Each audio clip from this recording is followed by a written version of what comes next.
आकाशवाणी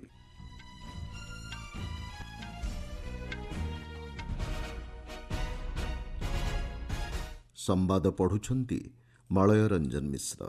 मुख्य संवाद पश्चिमबंग और तमिलनाडु में दलीय प्रार्थी सपक्ष में निर्वाचन प्रचार करुछंती विभिन्न राजनैतिक दलर शीर्ष नेतृत्व। विष्णुपुर जनसमावेश को संबोधन कले वरिष्ठ बीजेपी नेता तथा प्रधानमंत्री नरेंद्र मोदी। देशव्यापी सड़क सुरक्षा को सुनिश्चित करने लक्ष्य नहीं निर्देशावली जारी कले सुप्रीमकोर्ट। निष्ठा और श्रद्धार सह पालन करा जाउछि अक्षय तृतीया और परशुराम जयंती। आज आरंभ कला वार्षिक चारिधाम यात्रा एवं आईपीएल क्रिकेट आज खेल दुईटी मैच। पश्चिमबंग और तमिलनाडु में निर्वाचन प्रचार पर समय सरी आसुथिबा बेले विभिन्न राजनैतिक दलगुड़िक पक्षर प्रार्थी सपक्ष में प्रचार जोरसोर चली। पश्चिमबंगर बांकुरा जिला अंतर्गत विष्णुपुर ठारे वरिष्ठ बीजेपी नेता तथा प्रधानमंत्री नरेंद्र मोदी आज जनसमावेश को संबोधन करिसेंति। संसद में महिला संरक्षण आधारित बिल पारित न हेबा नै तृणमूल कांग्रेस एवं अन्य विरोधी दलगुड़िक से दायी करिसेंति। से कहिसेंति एहार प्रत्युत्तर साधारण जनता ही देवे। देशर विकास को सुनिश्चित करने पर निष्पत्ति ग्रहण क्षेत्र में महिला उपस्थिति गुरुत्वपूर्ण बोली प्रधानमंत्री कहिसेंति। महिला सशक्तिकरण क्षेत्र में केंद्र सरकार अंगीकारबद्धता उपर श्री मोदी एही अवसर में आलोकपात करिसेंति। विकसित भारत बनाने में बेटियों की भूमिका का विस्तार हो, राजनीति में भी ज्यादा से ज्यादा बेटियां आए। लेकिन साथियों, आपने देखा है कि संसद में क्या हुआ है। टीएमसी नहीं चाहती थी कि बंगाल की बेटियां ज्यादा संख्या में एमएलए बने। प्रधानमंत्री कहिसेंति कांग्रेस एवं टीएमसी जनजाति विरोधी दल एवं राष्ट्रपति निर्वाचन में द्रौपदी मुर्मू विरोध में से प्रार्थी देते। पश्चिमबंग अनुप्रवेशकारी समस्त प्रकार सहयोग राज्य सरकार जोगाउछंती बोली श्री मोदी अभियोग करिसेंति। अन्य पक्षरे तृणमूल कांग्रेस मुख्य तथा पश्चिमबंग मुख्यमंत्री ममता बनर्जी हुगुली एवं पूर्व बर्धमान जिलार केतेक साधारण सभा दलीय प्रार्थी सपक्ष में प्रचार करिसेंति। बीजेपी नेता तथा त्रिपुरा मुख्यमंत्री माणिक साहा मुर्शिदाबाद जिलार जियागंज एवं कांडीठारे रोड शो रे जोगदे दलीय प्रार्थी सपक्ष में प्रचार करिसेंति। बीजेपी अन्यतम वरिष्ठ नेता तथा स्वराष्ट्र मंत्री अमित शाह तमिलनाडुर इरोडଠାରେ दलीय प्रार्थी सपक्ष में एक रोड शो रे सामिल होते। एआईएडीएमके नेतृत्व में एनडीए तमिलनाडु रे सरकार गठन करिबो बोली श्री शाह दृढ़ोक्ति प्रकाश करिसेंति। उपराष्ट्रपति सीपी राधाकृष्णन आज श्रीलंकार राष्ट्रपति सचिवालय ठारे राष्ट्रपति अनुरा कुमारा दिसानायकों सह साक्षात आलोचना करिसेंति। भारत श्रीलंका द्विपाक्षिक संपर्कर इतिहास, सांस्कृतिक मूल्यबोध एवं एहाको अधिक सुदृढ़ करने नहीं उभय नेतांक मध्य मत विनिमय होइथिबा जଣାपड़िछि। पड़ोशी प्रथम नीति प्रति भारतर अंगीकारबद्धता उपर आलोचना काल में श्री राधाकृष्णन आलोकपात करिसेंति। सेठारे कार्यकारी हेउथुबा भारतीय आवास प्रकल्प एवं घूर्णिझड़ दिटुआ प्रभावित अंचल पर भारत द्वारा प्रदत्त $450 सहायता राशि अधीन में कार्यकारी होता प्रकल्पगुड़िक नहीं उभय नेता समीक्षा करिसेंति। उपराष्ट्रपति श्री राधाकृष्णन श्रीलंका प्रधानमंत्री हेरेणे अमरसूरिया समेत अन्य नेतृवृंद सह साक्षात आलोचना करिबार कार्यसूची रही। सूचनायोग्य उपराष्ट्रपति श्री राधाकृष्णन 2 दिनिया सरकारी गस्तरे श्रीलंका को जाइछंती। एही गस्त अवसर में श्री राधाकृष्णन सेठाकार भारतीय संप्रदायों सह मध्य साक्षात आलोचना करिवे। देशव्यापी सड़क सुरक्षा को सुनिश्चित करने लक्ष्य नहीं सुप्रीमकोर्ट एक निर्देशावली जारी करिसेंति। विचारपति जस्टिस जेके माहेश्वरी एवं जस्टिस एएस चंद्रकर खंडपीठ ए संक्रांत एक मामलार शुणाणी करी कहिसेंति जातीय राजपथ भारतर मोट सड़क नेटवर्कर मात्र 2% होइतिले मध्य मोट सड़क दुर्घटनार 30% राजपथरे ही घटिथाए। राजपथ गुड़िकर सृष्ट आह्वान गुड़िक एड़ाई दि जाई पारिले बहुमूल्य जीवन रक्षा होई परिबो बोली खंड ଖଣ୍ଡପୀଠ କହିଛନ୍ତି। ତେବେ ଦୁର୍ଘଟଣାକୁ ଏଡ଼ାଇବା ପାଇଁ ପଦକ୍ଷେପ ଗ୍ରହଣ କରା ନ ଗଲେ ଏହା ରାଜ୍ୟର ବିଫଳତାକୁ ପ୍ରତିଫଳିତ କରିଥାଏ।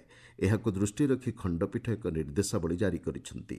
ରାଜପଥରେ ସୁରକ୍ଷାକୁ ଉନ୍ନତ କରିବା ପାଇଁ ତୁରନ୍ତ ପଦକ୍ଷେପ ଗ୍ରହଣ କରିବାକୁ ସୁପ୍ରିମକୋର୍ଟ ସଡ଼କ ପରିବହନ ଓ ରାଜପଥ ମନ୍ତ୍ରଣାଳୟ, ଭାରତୀୟ ଜାତୀୟ ରାଜପଥ ପ୍ରାଧିକରଣ ଏବଂ ସମସ୍ତ ରାଜ୍ୟ ଓ କେନ୍ଦ୍ରଶାସିତ ଅଞ୍ଚଳଗୁଡ଼ିକୁ ନିର୍ଦ୍ଦେଶ ଦେଇଛନ୍ତି।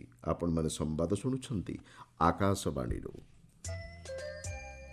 ଦେଶବ୍ୟାପୀ ଆଜି ଅକ୍ଷୟ ତୃତୀୟା ପର୍ବ ପାଳନ କରାଯାଉଛି। ଜୀବନରେ ସୌଭାଗ୍ୟ ଏବଂ ସଫଳତା ଏହି ପର୍ବ ଆଣିଦେଇଥାଏ ବୋଲି ଲୋକଙ୍କର ବିଶ୍ୱାସ ରହିଛି।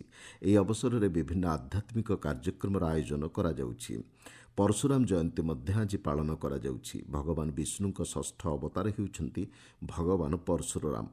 ଅକ୍ଷୟ ତୃତୀୟା ଏବଂ ପରଶୁରାମ ଜୟନ୍ତୀ ଅବସରରେ ପ୍ରଧାନମନ୍ତ୍ରୀ ନରେନ୍ଦ୍ର ମୋଦି ଦେଶବାସୀଙ୍କୁ ଶୁଭେଚ୍ଛା ଜଣାଇଛନ୍ତି। ସାମାଜିକ ଗଣମାଧ୍ୟମ ପୋଷ୍ଟରେ ଶ୍ରୀ ମୋଦି କହିଛନ୍ତି, ଅକ୍ଷୟ ତୃତୀୟା ପର୍ବ ଦାନ, ସେବା ଏବଂ ପୁଣ୍ୟ କାର୍ଯ୍ୟ କରିବାକୁ ପ୍ରେରଣା ପ୍ରଦାନ କରିଥାଏ।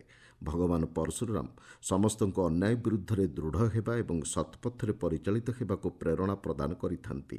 ଶ୍ରୀ ମୋଦି ସମସ୍ତଙ୍କ ଜୀବନରେ ସୁଖ, ସମୃଦ୍ଧି ଏବଂ ଉତ୍ତମ ସ୍ୱାସ୍ଥ୍ୟ କାମନା କରିଛନ୍ତି।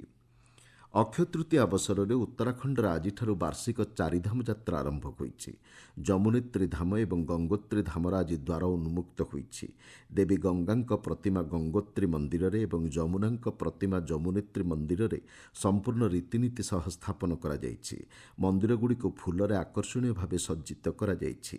ମୁଖ୍ୟମନ୍ତ୍ରୀ ପୁଷ୍କର ସିଂ ଧାମୀ କହିଛନ୍ତି, ଚାରିଧାମ ଯାତ୍ରାକୁ ସୁରକ୍ଷିତ, ସୁବ୍ୟବସ୍ଥିତ ଏବଂ ଶ୍ରଦ୍ଧାଳୁ ଅନୁକୂଳ କରିବା ପାଇଁ ସରକାରଙ୍କ ପକ୍ଷରୁ ବ୍ୟାପକ ପଦକ୍ଷେପ ଗ୍ରହଣ କରାଯାଇଛି। ଆସନ୍ତା 22 ତାରିଖରେ କେଦାରନାଥ ଧାମ ଏବଂ 23 ତାରିଖରେ ଶ୍ରୀ ବଦ୍ରୀନାଥ ଧାମ ଉନ୍ମୁକ୍ତ ହେବ। ଗତକାଲି ସନ୍ଧ୍ୟା ସୁଦ୍ଧା ଅନ୍ଲାଇନ୍ ମାଧ୍ୟମରେ 18,90,000 ତୀର୍ଥଯାତ୍ରୀ ପଞ୍ଜୀକରଣ କରିସାରିଛନ୍ତି। ଯକୃତ ରୋଗ ବିଷୟରେ ସଚେତନତା ସୃଷ୍ଟି କରିବା ଲକ୍ଷ୍ୟ ନେଇ ଆଜି ବିଶ୍ୱ ଲିଭର ବା ଯକୃତ ଦିବସ ପାଳନ କରାଯାଉଛି। ସ୍ୱାସ୍ଥ୍ୟକର ଖାଦ୍ୟ ସେବନ ମାଧ୍ୟମରେ ସୁସ୍ଥ ଜୀବନଶୈଳୀ ଆପଣାଇବା ନେଇ ଲୋକଙ୍କୁ ଉତ୍ସାହିତ କରିବା ଏହି ଦିବସ ପାଳନର ମୁଖ୍ୟ ଉଦ୍ଦେଶ୍ୟ। ବିଶ୍ୱ ସ୍ୱାସ୍ଥ୍ୟ ସଂଗଠନ WHOର ସୂଚନା ଅନୁଯାୟୀ ଯକୃତ ରୋଗ କାରଣରୁ ଭାରତରେ ପ୍ରତ୍ୟେକ ବର୍ଷ ବହୁ ଲୋକଙ୍କର ମୃତ୍ୟୁ ହୋଇଥାଏ। ମଦ୍ୟପାନ, ନିଶାଦ୍ରବ୍ୟ ସେବନ, ଅସନ୍ତୁଳିତ ଖାଦ୍ୟ ସେବନ, ବ୍ୟାୟାମର ଅଭାବ ଯକୃତ ରୋଗର କାରଣ ହୋଇଥାଏ। Hepatitis B, C, D, hepatocellular carcinoma ଭଳି ରୋଗ ଦେଖିବାକୁ ମିଳିଥାଏ। ଚଳିତ ବର୍ଷର ବିଷୟବସ୍ତୁ ରହିଛି କଠିନ ଅଭ୍ୟାସ, ସୁଦୃଢ଼ ଯକୃତ।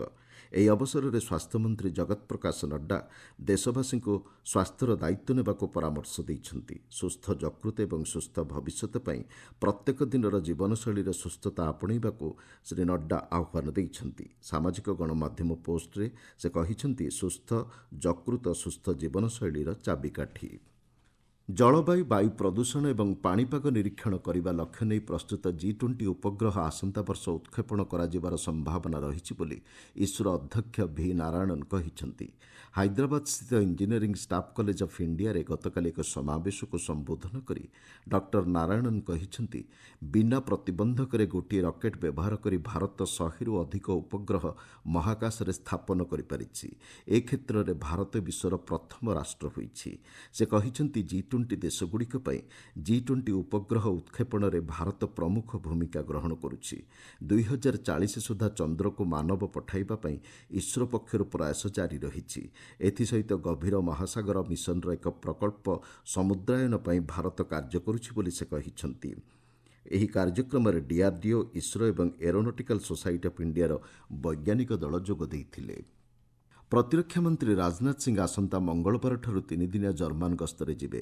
ଉଭୟ ଦେଶ ମଧ୍ୟରେ ରଣନୈତିକ ପ୍ରତିରକ୍ଷା ସହଭାଗିତାକୁ ସୁଦୃଢ଼ କରିବା ଏହି ଗସ୍ତର ଅନ୍ୟତମ ଉଦ୍ଦେଶ୍ୟ। ପ୍ରତିରକ୍ଷା ମନ୍ତ୍ରଣାଳୟ କହିଛି, ଗସ୍ତ ଅବସରରେ ଶ୍ରୀ ସିଂ ତାଙ୍କ ଜର୍ମାନ ପ୍ରତିପକ୍ଷ ବୋରିସ୍ ପିଷ୍ଟୋରିୟସ୍ଙ୍କ ସହ ମଧ୍ୟ ସାକ୍ଷାତ ଆଲୋଚନା କରିବାର କାର୍ଯ୍ୟସୂଚୀ ରହିଛି। IPL କ୍ରିକେଟରେ ଆଜି 2ଟି ମ୍ୟାଚ୍ ଖେଳାଯିବ। ଅପରାହ୍ନ 3:30ଟାରେ କୋଲକାତାର ଇଡେନ୍ ଗାର୍ଡେନ୍ସଠାରେ ରାଜସ୍ଥାନ ରୟାଲ୍ସ ଏବଂ କୋଲକାତା ନାଇଟ୍ ରାଇଡର୍ସ ମଧ୍ୟରେ ମ୍ୟାଚ୍ ଖେଳାଯିବ। ସନ୍ଧ୍ୟା 7:30ଟାରେ ନ୍ୟୁ ଚଣ୍ଡିଗଡ଼ଠାରେ ପଞ୍ଜାବ କିଙ୍ଗସ୍ ଏବଂ ଲକ୍ଷ୍ନୌ ସୁପର ଜାୟାଣ୍ଟସ୍ ପରସ୍ପରକୁ ଭେଟିବେ। ମୁଖ୍ୟ ସମ୍ବାଦଗୁଡ଼ିକ ପୁଣିଥରେ। ପଶ୍ଚିମବଙ୍ଗ ଏବଂ ତାମିଲନାଡୁରେ ଦଳୀୟ ପ୍ରାର୍ଥୀଙ୍କ ସପକ୍ଷରେ ନିର୍ବାଚନ ପ୍ରଚାର କରୁଛନ୍ତି ବିଭିନ୍ନ ରାଜନୈତିକ ଦଳର ଶୀର୍ଷ ନେତୃତ୍ୱ। ବିଷ୍ଣୁପୁରଠାରେ ଜନସମାବେଶକୁ ସମ୍ବୋଧନ କଲେ ବରିଷ୍ଠ ବିଜେପି ନେତା ତଥା ପ୍ରଧାନମନ୍ତ୍ରୀ ନରେନ୍ଦ୍ର ମୋଦି।